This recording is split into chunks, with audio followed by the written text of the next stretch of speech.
Thanks for listening to the AZ Wildcats podcast brought to you by DraftKings. All right, UFC 276 is going on right now.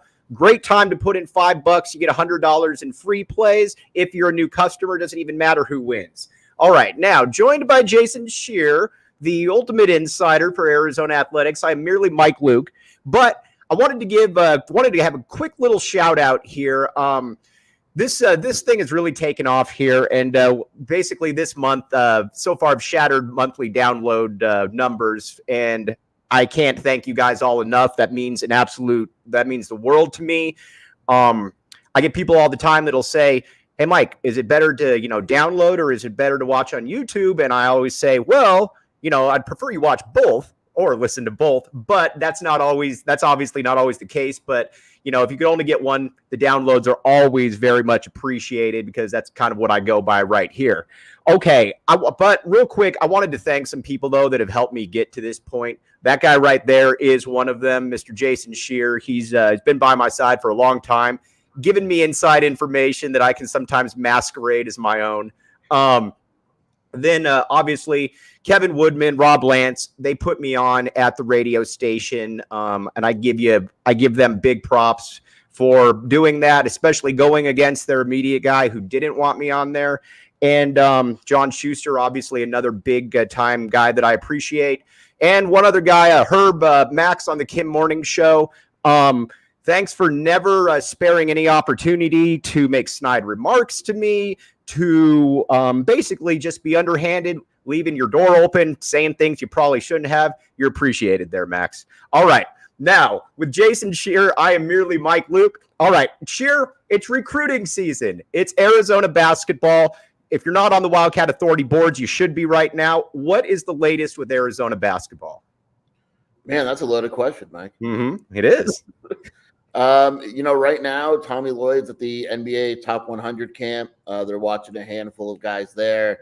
It's a special recruiting period. You're allowed to go for the next 2 days, and then it'll go quiet a little bit. But it's all about recruiting during the summer.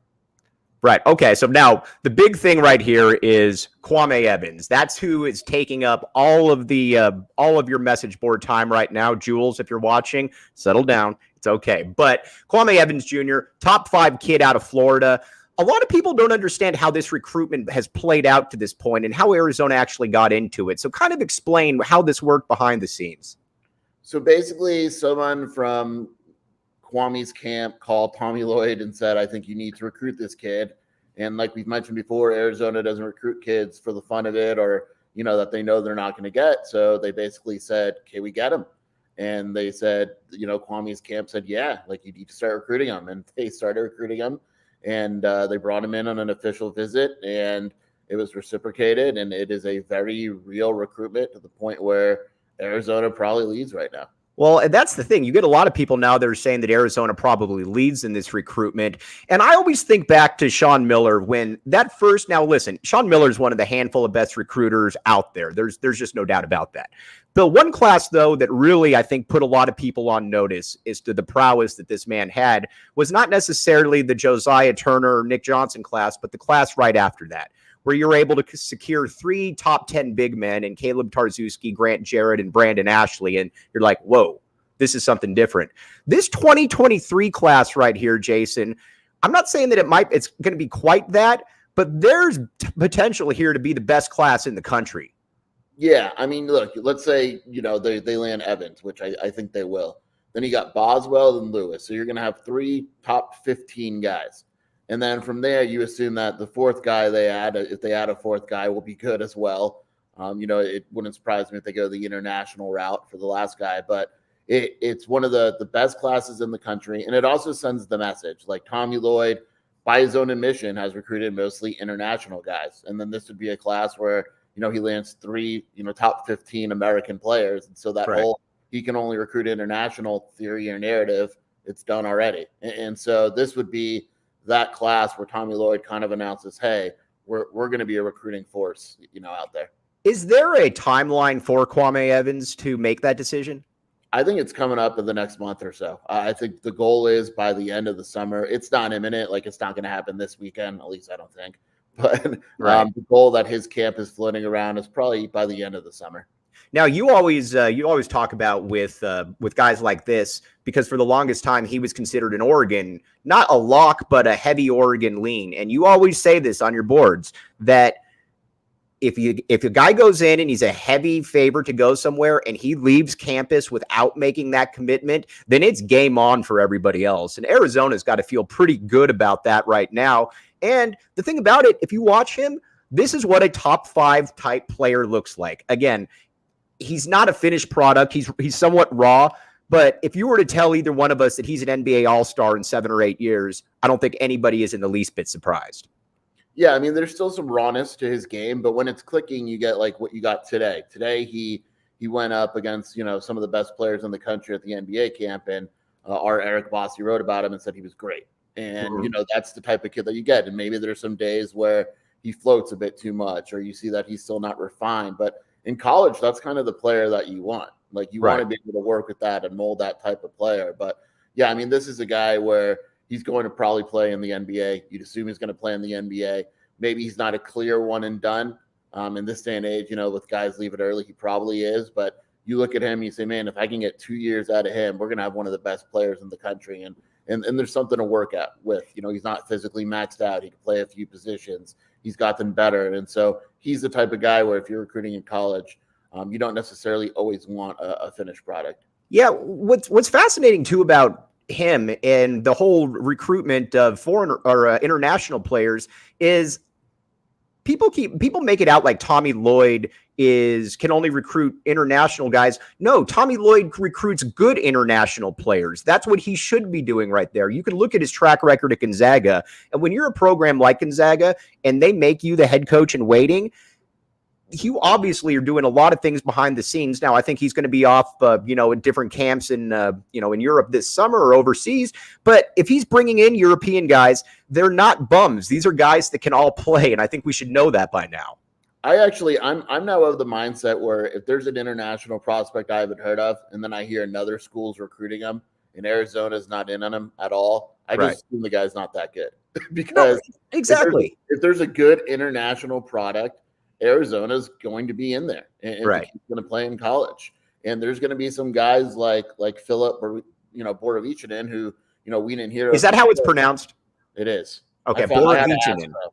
Borovicinen. Philly B. Okay, Philly B.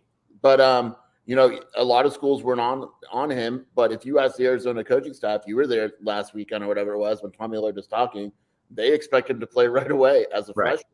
Right. And for Tommy Lloyd to go and say that and tell the media that, it's real. And so they didn't just go over there and recruit a player for the heck of it. This kid, according to the coaching staff, is going to be a very good player.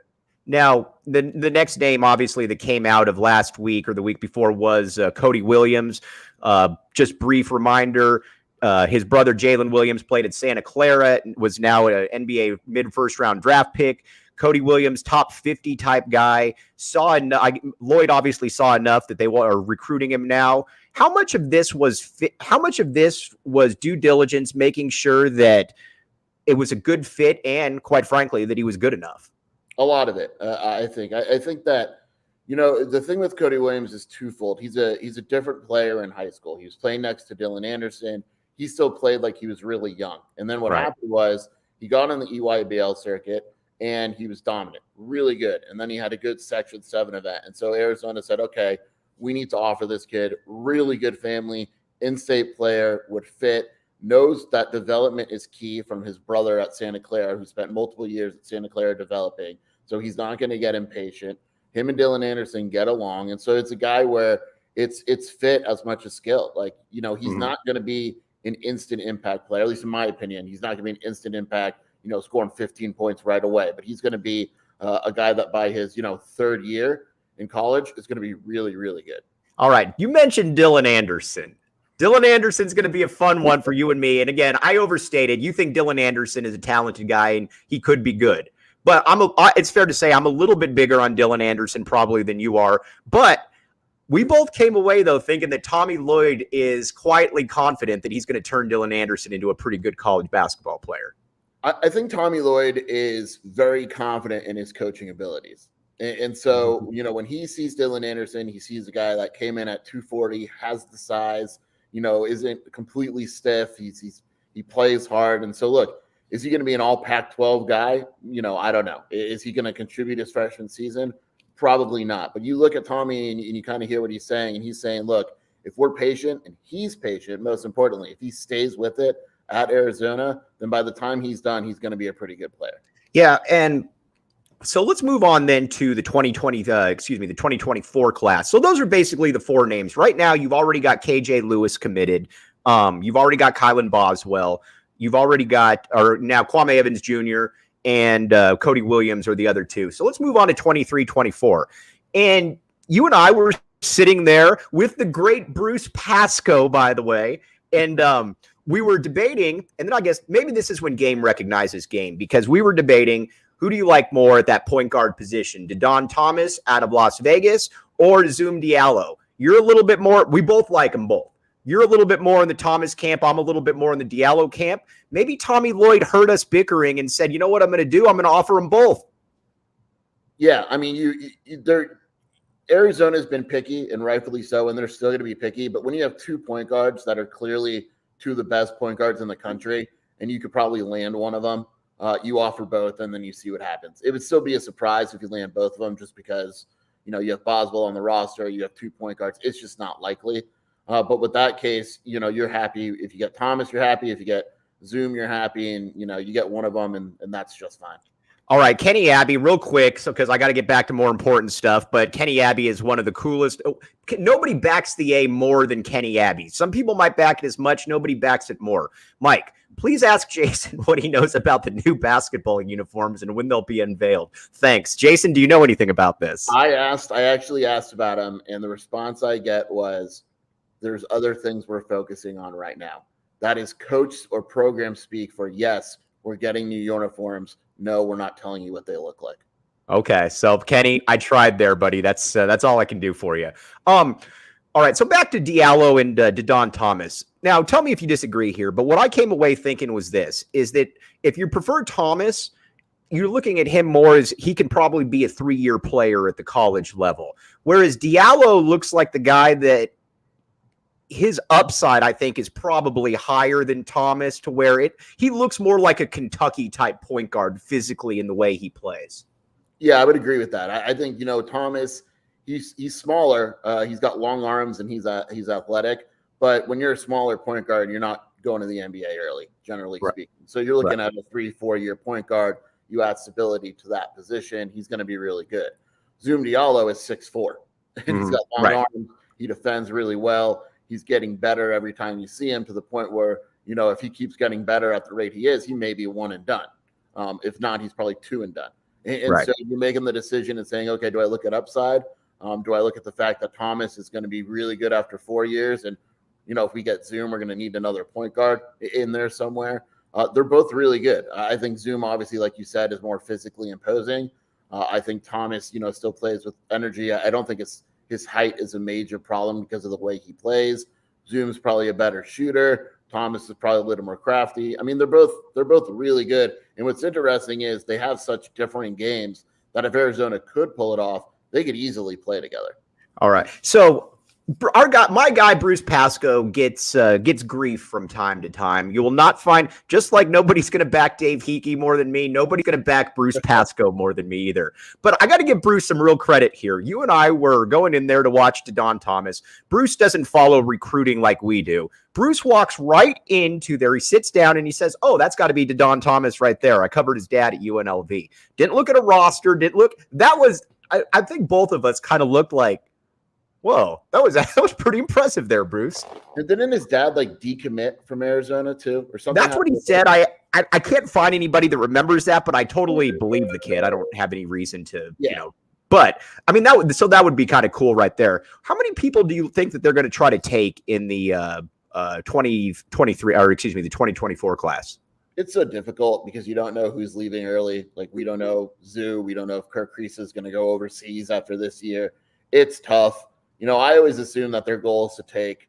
I think they'll be fine at the wing spot. So my guess is they'll go point guard and then kind of big heavy in that class, probably 3 or 4. But it's so difficult to figure out. A lot of that depends. We thought the class would be over by now, and then Dalen stayed in the draft, and this happens, and it's difficult to say. But I would say 3 or 4 probably. I think what also people need to understand too about that class is, so you got the 2-point guards, you got Carter Bryant, who I think it's fair to say is Arizona's #1 priority in that entire class, small forward out of California. We'll get to him in just a second. But I've had a few people saying, how come we're not big on, or how come we don't have any bigs in this class?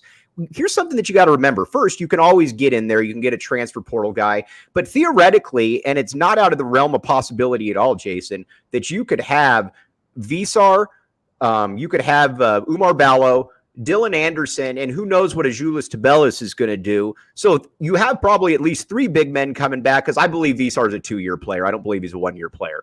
And you could have 4 guys right there. So I think that if you're Tommy Lloyd, you're feeling pretty comfortable about where your front court situation is. And if somebody leaves unexpectedly, then you reverse course and you deal it from there.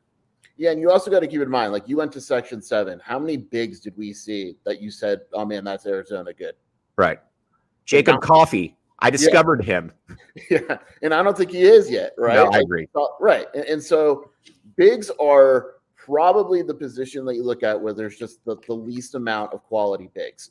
And if you're Tommy Lloyd and you can go to Europe and get a guy like, Henry Vesar and not have to worry about certain things in America, I think that the most likely position where Tommy Lloyd is going to continuously go overseas is probably with big men, because there's just not a lot that are there. And a lot of times they need to be developed in the years away, or like they're good at one thing and not as good as another.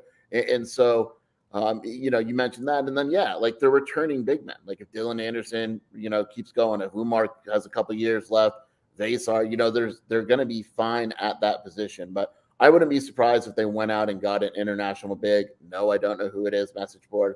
But that's probably the one position where I would completely understand if they just kept going international, because it is very difficult to evaluate and find enough bigs in high school these days. Jason, have I told you about the DraftKings Sportsbook app, code word PHNX? Once or twice, I think. All right. So here's the deal. You put in $5 on these UFC 276 fights, and if you're a new customer, you get $100 in free plays. I'm not a UFC guy. You're a UFC guy. Is there anybody you like in these fights? I never bet against Adesanya. All right, Adesanya sounds like an Italian dish, but go with that. But again, new customers only, 21 and up, Arizona only. If you got a gambling problem, call 1-800-NEXT-STEP. They'll get you taken care of. But you like Adesanya in UFC 276. Izzy, you know who he is? Izzy. I just went last name. Izzy, okay. I like Max Holloway too. All right. Well, Jason Scheer has spoken. Make it happen right there. The DraftKings Sportsbook app, code word PHNX. All right. So a big topic on your board as well. And by the way, where can they go? If you're not already a member on Wildcat Authority, you should be. Where can they go? What do you got going on right now? Well, actually, starting tomorrow, we have a deal 2 months for $1. So I would wait till tomorrow, and then $1 you could spare it. WildcatAuthority.com. Follow me on Twitter at Jason Scheer. But we're going to have a deal for a few days starting tomorrow, so make sure you sign up. That's when you know a man is of integrity, when they say, listen, I don't want you to sign up today. I want you to sign up tomorrow, so therefore you can get a better deal out of it. That's awesome. Okay, so let's handicap the Pac-12 race now. That's a big thing, obviously, on your boards as well right now, besides who the New York Knicks are going to overpay next. But right now, I'll be honest with you. I was a little bit surprised, and you could do this on the DraftKings Sportsbook app as well, but I was a little bit surprised that that Arizona was the slight favorite. But that also shows, too, that I think Vegas has a very strong confidence in Tommy Lloyd. And because I think the talent, and again, Michael Defoe is going to disagree with me on this, one of the board members on Scheer's board. But I think UCLA's talent is about the same, and I think that they probably have the best player out of it. So I was a little surprised by that, but I think that's a real indication on what people think of Tommy Lloyd. Yeah, I think there's a few concerns with UCLA, and I don't disagree with you, but I think the biggest concern is clearly the big men, right? Like if Adembona comes in and he's not very good, who's rebounding the basketball? And some of their better lineups are going to be really small, whereas Arizona can once again go with those super big lineups if they need to, and that's going to be major trouble for opposing teams. Like there's a legit, even though they lost Dalen and Ben, In Coloco, they still have big guys, coming off the bench, coming in, etc. And Arizona's additions were veteran additions. Like there's more known about Courtney Ramey and Cedric Henderson than there maybe is about a guy like Amari Bailey. Now, Bailey's really good, and I think he's going to be really good, but we don't necessarily know that yet. Like we have to see it. And so I think that's the concern with UCLA. I'd probably say they're the betting favorite. And if I was betting, I would bet on UCLA to win the conference. But there's not a big gap between Arizona and UCLA. I do agree that they have the best player in the conference, but again, like he's not even cleared from his ankle surgery. We don't know what what's going to happen with that. And so, I would probably pick UCLA, but it's a narrow margin. What do we think about Oregon? Now, obviously, last year was a big disappointment for Oregon. You're returning most everyone. I think you've got more defined roles now. Will Richardson's going to be off the ball the whole time. You're bringing in maybe the best big man in the country in Kellel Ware, top 5 kid. But they looked so disjointed last year. There were times they smack UCLA, they play Arizona down to the wire, and then they get smoked by Stanford and Arizona State. I have no clue what to expect from them. If you were to tell me they were going to win the conference, cool. If you were to tell me that they were going to finish 3rd or 4th, cool as well. I don't know. Yeah, I agree. The biggest concern for me is, can Bartholomew play 30 minutes a game? Right. Will Richardson is a guy where we both thought would be much better than he was last season. Basically, disappeared towards the end of the season. I'm actually surprised he came back. Based on I am too. His season ended. Ware's really good. If he's as good as advertised at the college level, that's an immediate improvement. But like you said, they're just hard to figure out. Like which Oregon team? Is it the Oregon team that got hot and smacked some of the best teams in the conference, or is it the Oregon team that looked, just awful during the season? And that's usually Dana Altman gets better as the season goes along, and that just didn't happen last year. Are we at the point with your guy Andy Enfield where we know exactly generally what USC is going to be? They're going to get into the tournament. They're never going to really be a factor in the tournament because he's not a very good coach, but they're always going to kind of hover around that 25 to 35 national ranking, somewhere in there. Yeah, I would agree with that. And I'm really curious now that Mobley's gone, where are the points coming from? I think they relied on him a lot. I'm just not, I'm not a big Andy Enfield guy. Oh, you're not? To me, their ceiling's capped. Like exactly, what you're going to get. Maybe they challenge for the top 25. Usually they're hanging out of it. And when they face the better teams, they struggle, and then they beat up on the bottom of the conference and get in the tournament and lose early. That's kind of what they do. Isn't this kind of the equivalent of Arizona football if you could consistently just have, knowing every single year you would have 7 to 8 wins? I would love that. But if I was Arizona football, I would love it. Isn't that kind of the template though at USC with Andy Enfield? Dude, you're never going to make us look terrible out there. We're going to be competitive. We won't go far, but I think Andy Enfield's got probably outside of Tommy Lloyd and Dana Altman probably the best job security in the conference. Oh yeah, that's why they gave him the big extension and kept him from going to Maryland, because if you're USC, football's the bread and butter, and if basketball you can make a run every few years and there's not going to be any issues or anything like that, you keep Enfield. Why wouldn't you? Let's talk about now. Let's move over to Pac-12 football, and we're going to talk a little bit of Arizona women's basketball, and then we'll sign off. Jason is a father. He's got kids, so I don't want to take up too much of his time. I'm not a father. I don't have kids, so I have all the time in the world. So I think Arizona's going to be pegged to probably finish 6th in the South. I think Arizona has a legitimate chance of finishing 3rd, best case scenario, but I like him to finish 4th, worst case scenario. Am I being stupid? So we had to record a video, everyone on 24/7, and you had to go through the schedule and make way too early predictions. And I did it, and I sent it in, and I turned to Shelby. I go, I have no idea what I just did. I picked Arizona to win 5 games. Now, that's the right. Yes. That's probably the high. The low to me, it could be as low as 2. But it's like, to me, I look and I'm like, okay, North Dakota State's really good. They have it at home. Let's give them a win. Cal's not so good. Let's give them a win. Colorado, Washington State, ASU. That's how I got to 5. Now, I could be wrong. They lose to North Dakota State. They lose at Cal. So the bottom is 2 wins. Right. So 5 wouldn't shock me. It really wouldn't. Like it is very possible if they beat the teams that, they should be better than. Do I think they'll probably win 5 games? No, but if they won 3 or 4, like, that should be fine. But yeah, like they could surprise. A bowl's not happening. That would surprise me. But 5 wins. I mean, it's not insane. if Arizona goes to a bowl this year, Jed Fish is like Ohio State then the following year. That would be an incredible coaching performance. I was talking a little football with Tommy Lloyd, and I said, look, I said, look, I go, if he's like, can they make a bowl? I said, if they make a bowl, they should knock down the Button Salmon statue and just make it a Jed Fish statue. And just put a big picture of a fish. Yeah, just a giant picture of a fish outside. I mean, it would be an absolutely remarkable coaching job if he brings his team to the bowl game. Here's why I like Arizona more. First of all, I think ASU is going to be terrible this year. I know they have an easy out-of-conference schedule, but I think, by the way, that's when you know somebody's a real G, when they still have on the marker on the bottom of the cup or the price tag. I do the same thing. But I think ASU is in prime position to actually quit this year at some point when things start going bad, because Herm at some point is not going to be there. I mean, that's fair to say. I don't know when that's going to be, but Herm's not going to be there. They've hemorrhaged almost all of their best players. Now, they still do have some talented guys. Their backfield is pretty good. But when they get to midseason and they start losing games and they know that the players might not be back, Herm might not be back, that feels like something where they could quit. Yeah, I mean, we've seen it at Arizona. Like, we're used to it. Like, When you start losing, you snowball. And when you're losing and you know your coach is on the way out, you're done. Like, you just want to find out who the new coach is. And by the time that Arizona faces ASU, who knows what ASU is going to look like. Like, if they've lost and they're not headed to a bowl, that team could absolutely have quit by then.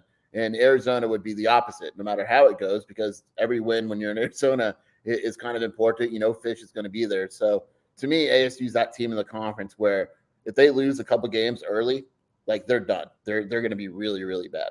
If Arizona had Jaden DeLora last year, how many wins does Arizona have? 3 to 4, probably. You know, the red zone was really bad. There's a lot of one-score games, and you got to assume, you know, they would have been able to kind of close out some of the one-score games. NAU, they probably win. For sure. So, yeah, probably 3 or 4. Well, and that's the difference, too, is you and I had a running, and this was really kind of the race to the bottom all last year. You were a Gunnar Cruz guy. I was a Will Plummer guy. I did end up winning that one, though. You did come around I would say that by the NAU game, we were a neither quarterback guy.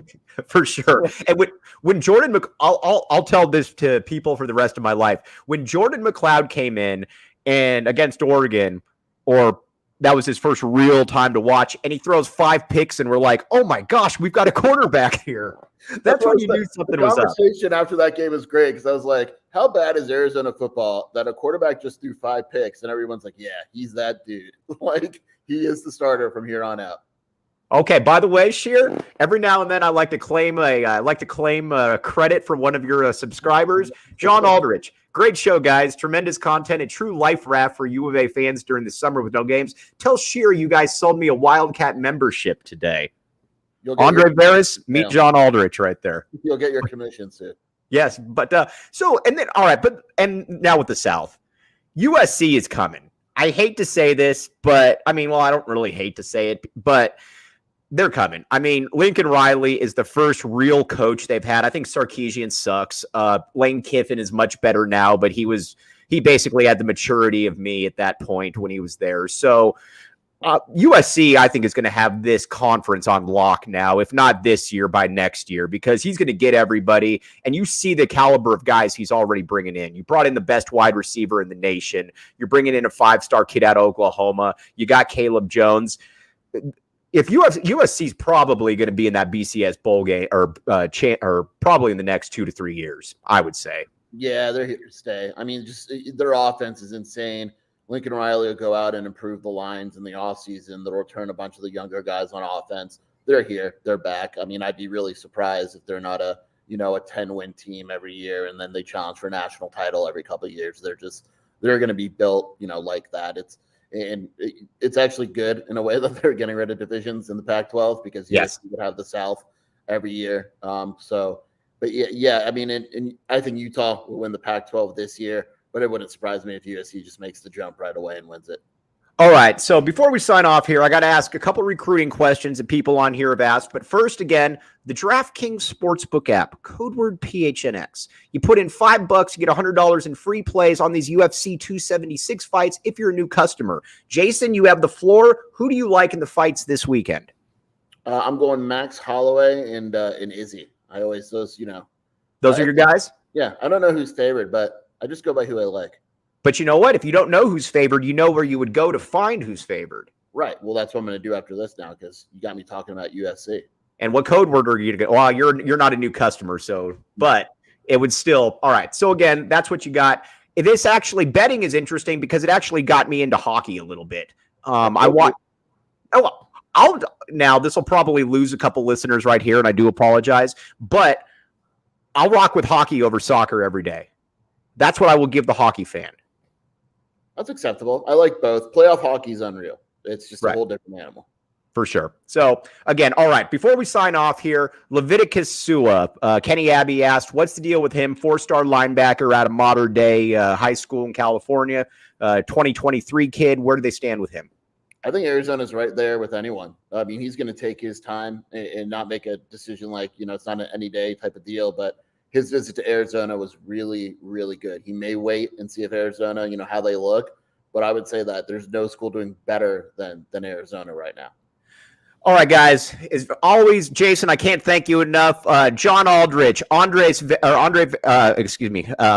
Veras, Kenny Abbey, Alfred Chavez. I'm going to give the whole roll call. Joseph Davis, Max Malley. Let's see here. Keep going all the way up. Joseph Schillinger, Sean Seeley, everybody that put it in here. Really appreciate you guys. Big Dog, as always, I'll talk to you soon, probably within the next hour. But again, you're appreciated, and we will talk to everybody soon, Jason. Again, thanks again. Sounds good. Thanks for having me, man. All right, you've been listening to the AZ Wildcats podcast. Have a great day.